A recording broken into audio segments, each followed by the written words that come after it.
Good morning, lovely tenors. Right, buddies, you've done really, really well in this entire time that you've been doing online learning for me. I'm really impressed. That factorizing unit is one of the hardest.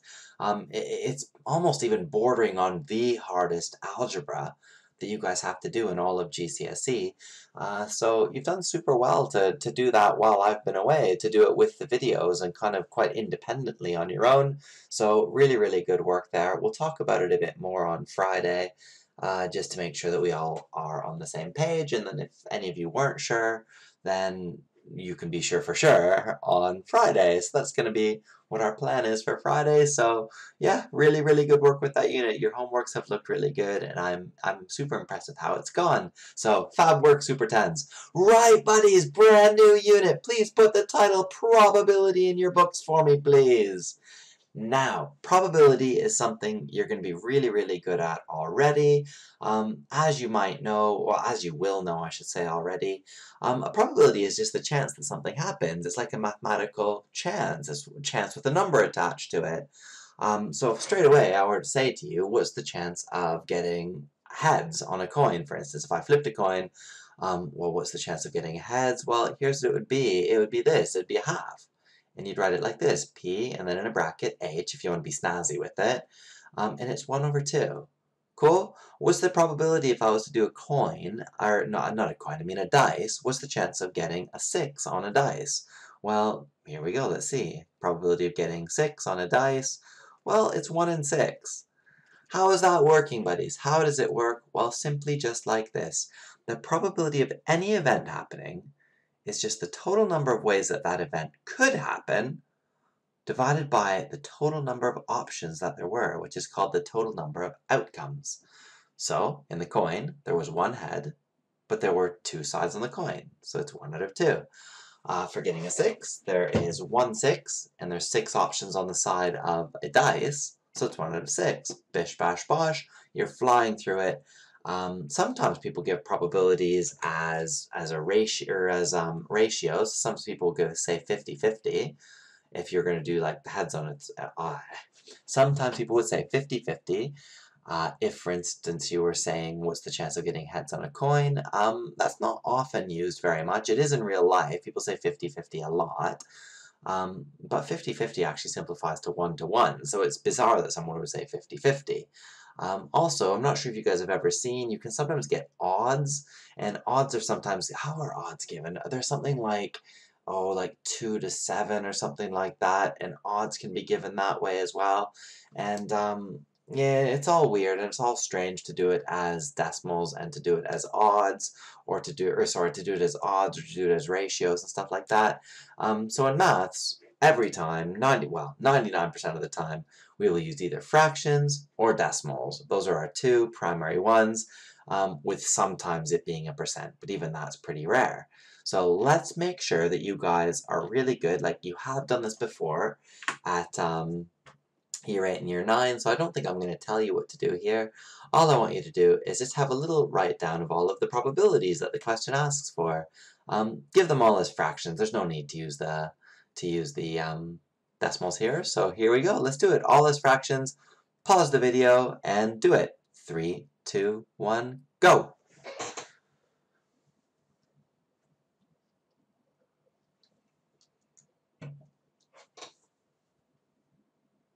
Okay, and you're back. So I hope that you've had a chance to try all of these. They're not too bad. This is just really just a chance for you to remember what probabilities are. So for the spinner one, the chance that it lands on a 2 is simply a quarter. A number greater than 5, so give yourself a tick if you got a quarter, right? Number greater than 5 is 2 out of 4, which you can give yourself a tick for, but it does simplify to a half, so give yourself a tick for that. An even number, they're all even. 4 out of 4, which is 1, it should be simplified to 1. It's always 1 if it's every single possible thing. So 1 is an important number. It means that it's guaranteed. It's certain, in other words, in probability speak. And the other one, 0 out of 4 for a number less greater than 10. 0 out of 4, which is 0. Another word for 0 in probability is impossible. So 1 is certain, 0 is impossible. Everything else in the middle is likely or unlikely. Cool, cool, cool. The Samantha one, getting a letter S. 1 out of 8. Getting a letter A, 3 out of 8. And getting a letter which is also in the name Smith, 4 out of 8, which simplifies to a half. Now, this one here, the challenge one, is not too bad. I hope that you had a chance to think about it. It's just weird that it says half of the pens are blue. I think that that's really the trick to this question, but I bet you most of you would have got it anyway, but it's a strange thing to say half of them are blue rather than giving a number. So all you had to do, buddies, to start with is there were 11 green ones, 10 red ones, 4 black ones, so there's 25 of the other sort, and if half of them are blue, that means there's 25 blue ones, which means then you can do the probabilities. How many are blue? 25 out of 50, half. Probability of green, 11 out of 50, red, 1 out of 5, and black, 2 out of 25. So that's it, really basic, super quick rundown of what probability is from year 8 and year 9. So I hope that you're on the ball with that, easy peasy lemon squeezy. Right, buddies, year 10 topic. Title is Probability Trees. Oh yeah. Cool, so please write that title. Now, probability trees are really, really, really useful if there are 2 different events happening, okay? So if, for instance, I was going to say, I don't know, say I was unlucky and I had 2 tests on one day, and I had to do my English test, and I also had to do a maths test on the same day, and I wanted to figure out the probability that I got a level 7 on both of those 2 things. Well, it's 2 separate events, and therefore I could use a probability tree to represent that. Yeah, but I'm going to show you how probability trees work today. They're quite cool. You're going to like them. They take up a lot of room in your book, but they look really pretty, so at least it makes your book look pretty. So I bet you I'm going to have to give out some new orange books soon enough when I get home. So here we go. Cool. Here we go. What we've got here is it says a bag contains 10 colored counters, 4 of which are yellow. So there you go, it's about a bag. And separately, we have a box, and it's also got 10 counters, and 7 of them are yellow. Cool, cool, cool. And then it says, this is the event itself, a counter is chosen at random from the bag. So we get one out of the bag, which is the yellow highlighter, and one is taken from the box, which is the blue highlighter. And then all it says for part A is copy and complete the probability tree diagram, which I've actually blotted out because I didn't want you guys to see it. I want to go from scratch. Let's do a probability tree diagram. Okay, buddies, all these are really cool. I like them a lot. And here we go. Let's do A together. Here is your first ever, you lucky ducks, probability tree diagram. Starts off every single time like this. Put in, you probably need at least 5 or 6 lines, so make sure that I don't know, if your page is like this and you're like have written down to there so far, what you're going to do is you're going to put a dot there, like there on your page, like leaving a big gap for it to fit. See what I mean? So make sure that there's like enough room for you to fit it on your page. Cool. So here we go, buddies. Start with a little dot, and then over from that, I want you to write down 2 things. Bag, because we're pulling a counter out of a bag, and also box, because we're pulling a counter out of a box. Cool, cool, cool. So far, so good. Now, here we go. We reach into this bag, okay? So here is our bag, and we're going to reach into it, and tell me, my lovelies, do you want me even to draw it? No, I guess I don't need to. We reach into this bag, and tell me, I reach into the bag, and what could possibly come out? What kind of counters could come out? Well, you could have a yellow counter come out. Cool, because there's some that are yellow. But you could also have one that is not yellow. So I'll use Y for yellow and for not yellow. That's pretty much it. You've started your probability tree. The dot at the start is your first decision. Say that you reached into the bag and get a yellow one out. Well, what is the chance of getting a yellow one? Have a look at the question. What do you think the chances of getting a yellow one? Well, if you said 4 out of 10, that's absolutely right. 4 out of 10 are yellow, which is the same as 2/5, but I'm just going to leave it as 4 out of 10 for now. Cool? 4 out of 10. Well, in that case, it doesn't say anything about the not yellow ones, but what can we infer the probability of getting a not yellow one is? If it's 4 and 10 to get a yellow one, to get a not yellow one, it's going to be, that's right, 6 and 10. Happy days. Well, guess what, buddies? You've just sorted out the entire first half of this question, the yellow bit, the yellow highlighter. Cool, cool, cool. Now we're ready to go onto a box. Here's how you think about it. We reached into the bag, and here we are up here at the Y. So we made our decision, we went in the bag, we happened to get a yellow one out. Now I'm going to reach into the box, which I've done in blue highlighter. If I've reached into the box, what are my two options for the box? Well, there's some yellow ones, and there's some not yellow ones. So I've reached in, I've got a yellow one, what could possibly come out? You're right. Well, I could get a yellow one, or a not yellow one. So I could get another Y, or I could get an N. Y for yellow, N for not yellow. What's the chance, though, of then getting a yellow one out of the box? So from the question. That's right, buddies. It's 7 out of 10, like an absolute boss. Cool? Which means what's the chance of getting a not yellow one? Well, 3 in 10, just right. Cool, cool, cool? Sweet. Now, this isn't the end of the story, because what if I reached in the bag initially and got a not yellow one? What could happen next in the box? Well, if you said exactly the same thing, so first of all, I've got a not yellow one from the bag. Let's reach into the box. What could I get? I get a yellow one or a not yellow one. What are the probabilities? Well, exactly the same, 7/10 or 3/10, just like above, okay? Because it didn't matter what the initial one was.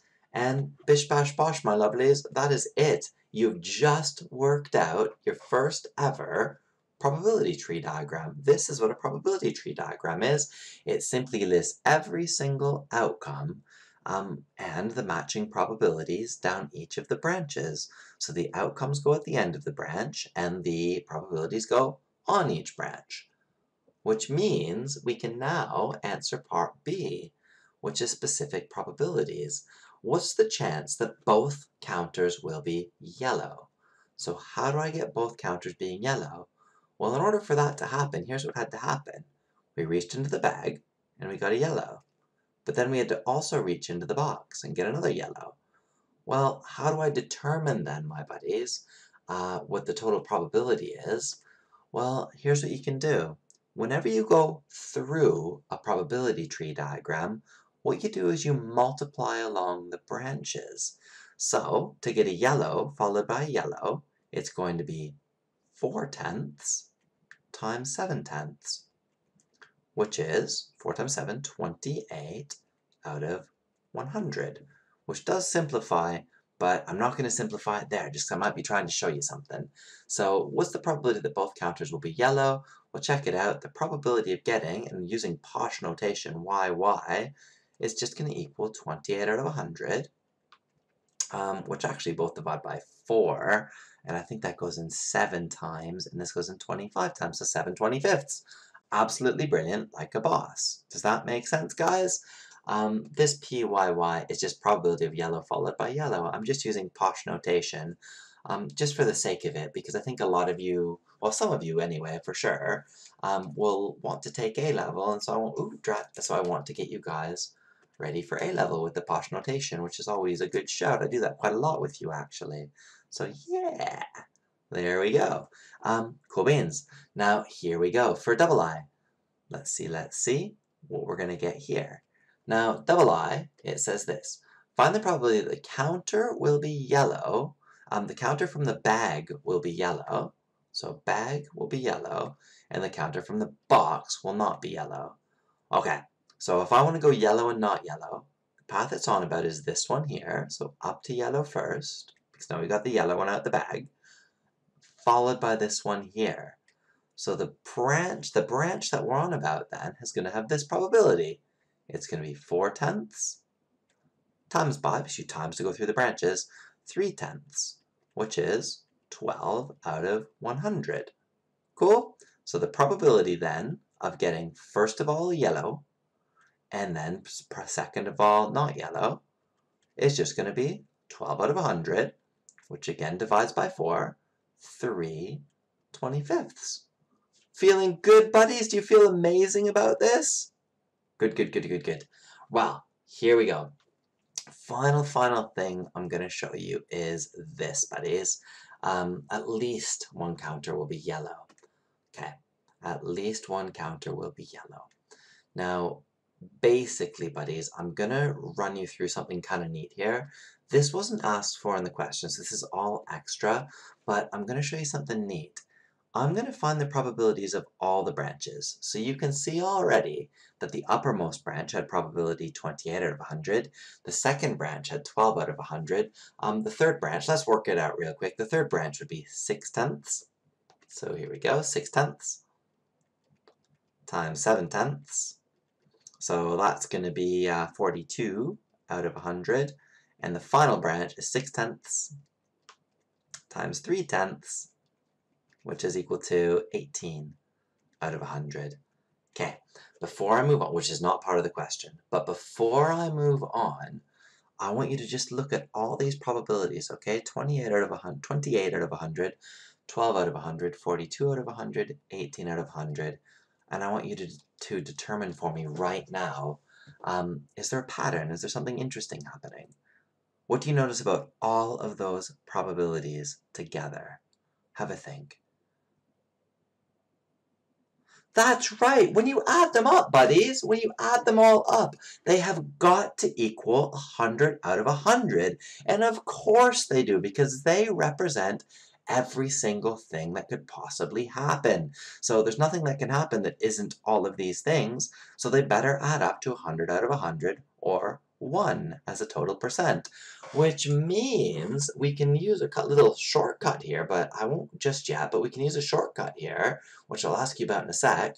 But knowing that, we've got something cool happening here. So what's the probability of at least one yellow? Well, which of these branches have at least one yellow one? The top one has, because it actually has 2 yellows on it. This one has, because this is yellow first, then not yellow. This branch also has, because it's not yellow first, followed by yellow, but this branch is not. So basically, this bottom branch is not included, but the other ones are. So if I want to work out the total probability then, between branches, what are we going to do? What do you think the maths operation is going to be? These 3 are the probabilities that we're interested in, because they're all of the ones that have at least one yellow.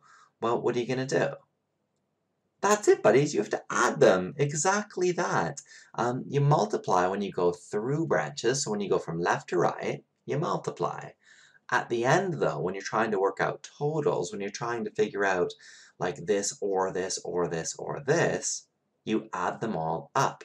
So here we go. It's 28 add 12, which is 30, 40, and then 40 plus 42 is going to be 82. So the answer for at least one yellow is 82 out of 100, which both divide by 2 to give you 41 out of 50. And that there is our answer for that. That's the hardest one possible. And if you've got that, you know what? You've got your head around it. So really good work, buddies. Okay, final extension question I want to ask, and I want you to pause it and think about it. This first thing, my buddies, that we noticed was when we did at least one yellow, it was all of the 3 that were in yellow highlighter, but it didn't include this one that was in blue highlighter. Someone shortcut it for me. How else could I have got this exact same answer? How could I have got the same answer, 41 out of 50? Cool. If I was considering the 3 yellow ones but not the blue one, what's an alternate way? Well, that's right. We didn't want the bottom branch, right? So it's everything but the bottom branch, which means it's everything which is 1. Take away the bottom branch, 18 out of 100, which is going to leave you with 82 out of 100, which again is 41 out of 50. Same answer, but this one is a shortcut in the blue. Usually it's a shortcut to do it that way. So I hope you get it. I hope it makes sense. All I'm going to get you guys to do today is to practice this skill. Here's the order that I want you to do it in for me as well. First thing first is I want you on your Show My Homework, or not Show My Homework, what's this called again? My Maths. I want you to be on your My Maths. First things first, data, then probability, and then it's really important that you choose independent probability, which, believe it or not, is level 8, which is awesome. So independent probability, it's important that you pick that one. Click the online homework. You don't need your login, okay? So just bin that off, that doesn't matter. Click practice, and here you go. Tricky, tricky, tricky. Semi-finals in the 2050 World Cup, England versus Brazil, blah, blah, blah, blah, blah. And this is how you work it through, okay? So I want you just to try to answer all these questions. Then again here, what I really would like you to do after you finish that, take a photo of this done, and put it on Show My Homework. Take a photo of this done with ticks on it and stuff, put that on Show My Homework. Bish bash bosh, this is the first one done. Just so you don't get muddled, I'm going to help you with this first little bit. See how England had a 30% chance of success in the first semi? What does that mean Brazil's chance is? If 100% is total or 1 is total, it means Brazil is not 0.7. Do you see what I mean?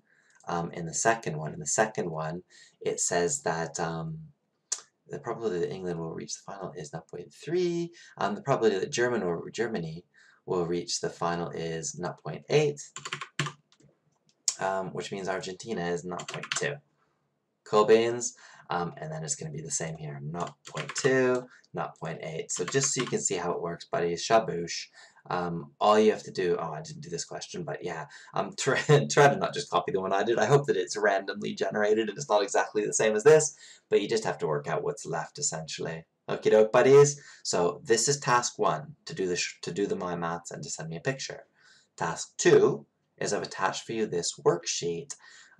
Do it in your books, okay? So you will probably have to copy these out, and these ones have help because they've already started the probability tree for you. These ones you'll have to do completely on your own with your own probability trees, but that's what I want you to do, number 2. All of this will be in your book, so just do it on paper with this open up on the computer. That'll be fine, that's perfect, that's task number 2, and I hope you get finished all that. So number 1, My Maths, number 2, this one.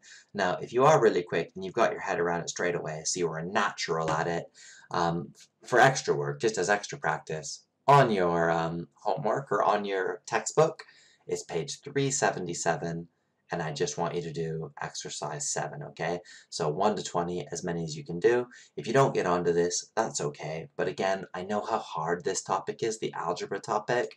So if you'd like to spend some of your time working on these instead, you're welcome to do that. So one more time, task 1, one more time, where is it? Task 1 is this, task 2 is this, and task 3 is this. Cool beans, buddies? Take a photo of whatever you get done, pop it on the Show My Homework for me, and that's the end of it. I'm really looking forward to seeing you guys in person again on Friday, and have a good Thursday off, and see you next time. Bye, lovelies!